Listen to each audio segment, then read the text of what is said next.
మీద ఉన్నటువంటి పెద్దలు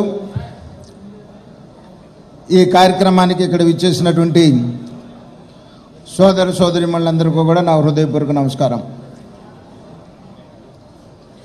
ఏప్రిల్ 11వ తారీఖు జరిగేటువంటి ఒక ఎన్నిక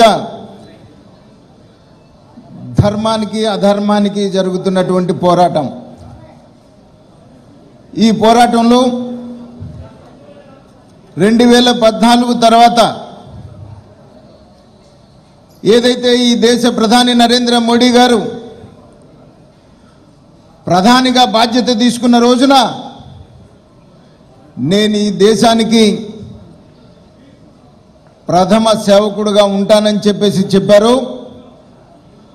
ఆ రోజు నుంచి ఈ రోజు వరకు కూడా నిరంతరం 24 గంటలు కూడా ఈ దేశంలో ఉన్నటువంటి పేదరిక నిర్మూలన కోసం, ఈ దేశ అభివృద్ధి కోసం, ఈ దేశ రక్షణ కోసం, అంతర్గత బహిర్గత రక్షణ కోసం ఈ 5 సంవత్సరాలు కూడా నిరంతరం పనిచేస్తున్నటువంటి మాట మీరందరూ చూస్తూనే ఉన్నారు. పేదరిక నిర్మూలనలో భాగంగా దగ్గరగా 127 స్కీములను ఫ్రేమ్ చేసి రాష్ట్రాలకు స్కీములు పంపితే రాష్ట్రాల్లో ఉన్నటువంటి ప్రభుత్వం వాటికి స్టిక్కర్లు వేసి వాళ్ళ పేరు చెప్పుకొని కేంద్రం ఏం చేయట్లేదనేటువంటి ఒక దుష్ప్రచారం గత 5 సంవత్సరాలుగా ఈ రాష్ట్రంలో చేసినటువంటి మాట మనం చూస్తూనే ఉన్నాం. ఈ రోజున భారతదేశ రక్షణ విషయంలో కూడా ప్రతిపక్షాలు చేస్తున్నటువంటి గొడవ, వారు మాట్లాడుతున్నటువంటి మాటలు మనం ఒకసారి తీసుకుంటే,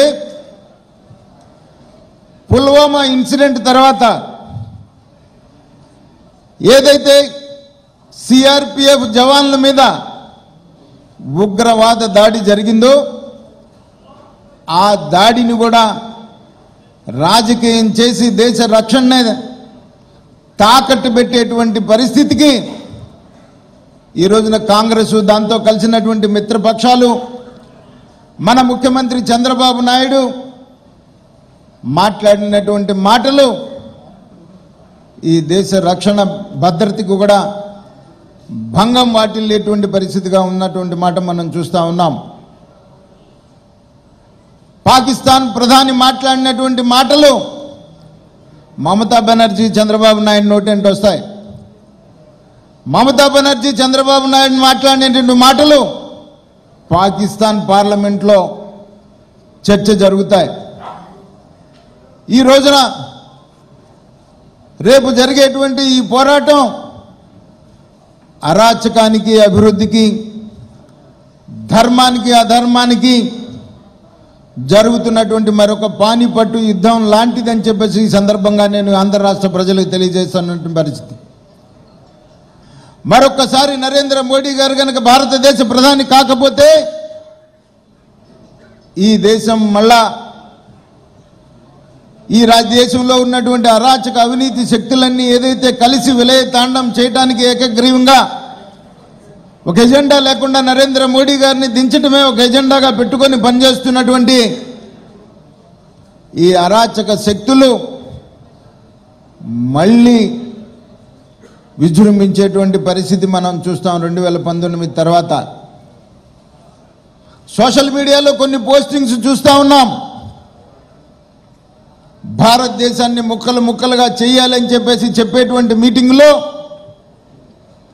కాంగ్రెస్ నాయకులు ఉండటం కూడా మనం సోషల్ మీడియాలో చూస్తూ ఉన్నాం. ఈరోజు ఒక పోస్టింగ్ చూసాం సోషల్ మీడియాలో, కాంగ్రెస్ జెండా పాకిస్తాన్ జెండా రెండు కలిపి ఊరేగిస్తున్నటువంటి మాట కూడా మనం చూస్తూ ఉన్నాం. ఈ రాష్ట్రంలో 2014 తర్వాత ఆంధ్ర రాష్ట్ర ప్రజల్ని నరేంద్ర మోడీ గారిని నమ్మించి అధికారంలోకి వచ్చినటువంటి తెలుగుదేశం పార్టీ చంద్రబాబు నాయుడు, నాకు అనుభవం ఉంది, నేను మారినటువంటి వ్యక్తిగా నా అనుభవంతో ఈ రాష్ట్ర అభివృద్ధి చేస్తానని చెప్పేసి అందరికీ మాట ఇచ్చి అధికారంలోకి వచ్చిన మరుక్షణం నుండి కూడా తన అనుభవం అంతా కూడా ఈ రాష్ట్రాన్ని దోచేయటంలోనే చూపించినటువంటి మాట తప్ప ఈ రోజుకు 5 సంవత్సరాలు ఈ రాష్ట్రాన్ని పాలించినటువంటి చంద్రబాబు నాయుడు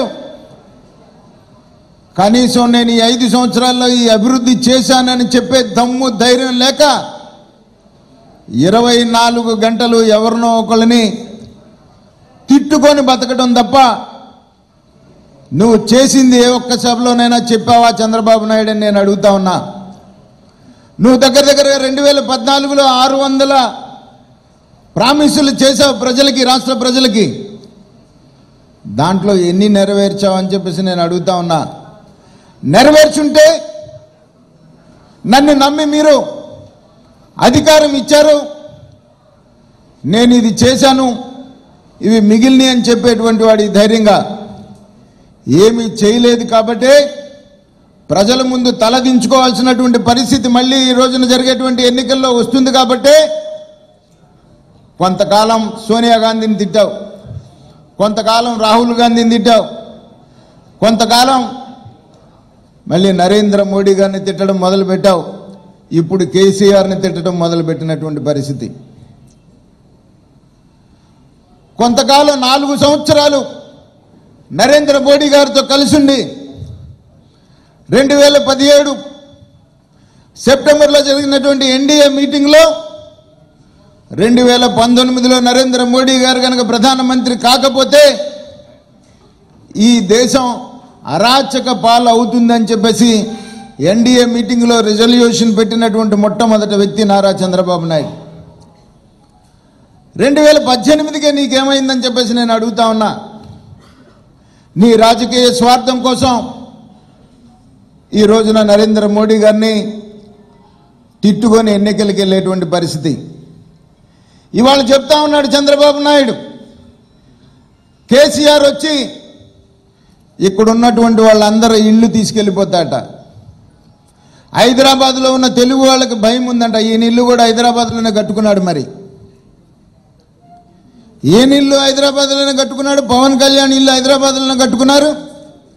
హైదరాబాద్లో ఉన్న వాళ్ళకి నష్టం జరుగుద్దని ఈ రోజున ఆంధ్రప్రదేశ్ ప్రజల్ని మరొక్కసారి మోసం చేయడానికి ప్రయత్నం చేస్తున్నారు. 2014లో ఏ విధంగానైతే ఈ రాష్ట్ర విభజన ఆగదు అని చెప్పేసి తెలిసి కూడా, రాష్ట్ర విభజనకి సిద్ధం అని చెప్పి కూడా సమైక్యాంధ్ర పేరుతో ఆంధ్ర రాష్ట్ర ప్రజల్ని మోసం చేసినారు, ఆంధ్ర రాష్ట్రానికి ద్రోహం చేసినటువంటి పరిస్థితి. అలాగే ఈరోజు కూడా ఆయన ప్యాలెస్ హైదరాబాద్లో కట్టుకుంటాడు, ఇక్కడేమో టెంపరీ గెస్ట్ హౌస్లో ఉంటాడు. నేను అమరావతి వాసిని, అందరూ హైదరాబాద్ వాసులు అని చెప్తాడు. ఆయన కొడుకు చెప్తాడు కేసీఆర్ వస్తే మచిలీపట్నం పోర్ట్ ఎత్తుకెళ్తాడు, సముద్రాన్ని, హైదరాబాద్కి. పోలవరం ముంపు ప్రాంతాలు ఎత్తుకెళ్తాడట కేసీఆర్. అంటే ఆంధ్ర రాష్ట్ర ప్రజలు ఎంత పిచ్చోళ్ళు అని చెప్పేసి నువ్వు, నీ కొడుకు, నీకేదైతే నిన్ను సపోర్ట్ చేసేటువంటి మీడియా ఉంది కదా, నేనేం మాట్లాడినా చెల్లుద్ది అనేటువంటి ఒక భావంతో ఆంధ్ర రాష్ట్ర ప్రజల్ని రోజు రోజుకి కూడా అమాయకులు అనుకొని చెప్పేసి పిచ్చోళ్ళని చేయాలనేటువంటి నీ ప్రయత్నం ఇక సాగదు చంద్రబాబు నాయుడు. నీ మోసాలని, నీ నాటకాలని, నీ డ్రామాలని ఈ రాష్ట్ర ప్రజలు గమనిస్తున్నారు. ఖచ్చితంగా రేపు జరిగేటువంటి ఎన్నికల్లో